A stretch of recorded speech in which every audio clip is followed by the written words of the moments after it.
आपल्याकडे आज विशेष पाहुणे म्हणून ज्यांचा वाढदिवस आहे ते आपले योगेश रामदास सुरेकर साहेब जे हायकोर्टामध्ये आहेत ते आपल्या इथे त्यांचा वाढदिवस साजरा करण्यासाठी आणि त्यांचं मित्रमंडळ सगळे ॲडव्होकेट मित्र आहेत, बाकी सगळे मित्र आहेत, हे सगळे इथे येऊन त्यांचा आज आपल्या इंदिरा निवासी मुख्यमंत्री शाळेमध्ये ते आपल्याला जेवण पुलाव आणि केळी हे वाटप करत आहे.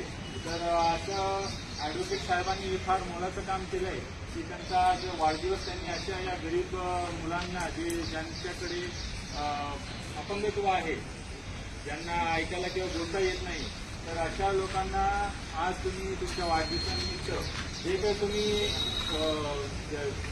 देता, जेवण देता, त्याच्यामुळे तो त्यांचा चेहऱ्यावरचा आनंद हा वेगळाच असतो. आणि आपण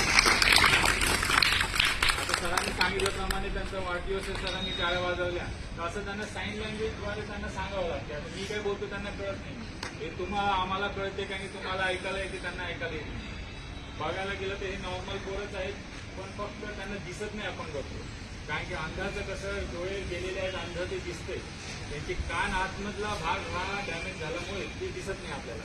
हे अंतर्गत त्यांच्या शरीरातला एक प्रॉब्लेम असतो, त्याच्यामुळे त्यांना ऐकायला येत नाही आणि ऐकायला न आल्यामुळे ते बोलू शकत. तर हा असे ही आमची मुख्यमंत्र्यांची शाळा आहे. तर आपल्या इथे आलेले हे सगळे जे मान्यवर आहेत, ॲडव्होकेट्स आहेत, तर आज योगेश साहेबांचा इथे वाढदिवस आपण साजरा करतोय. तर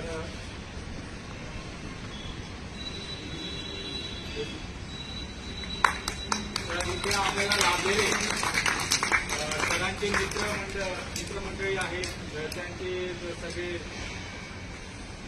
मान्यवर इथे उपस्थित आहेत. तर योगेश सरांचा आज वाढदिवसानिमित्त त्यांना आपण इथे उपस्थित असलेले माजी सैनिक JB गंगाजी साहेब यांना मी विनंती करतो की त्यांना शाल शिकवण देऊन त्यांच्या वाढदिवसानिमित्त अभिनंदन करावं आणि त्यांचं स्वागत करावं.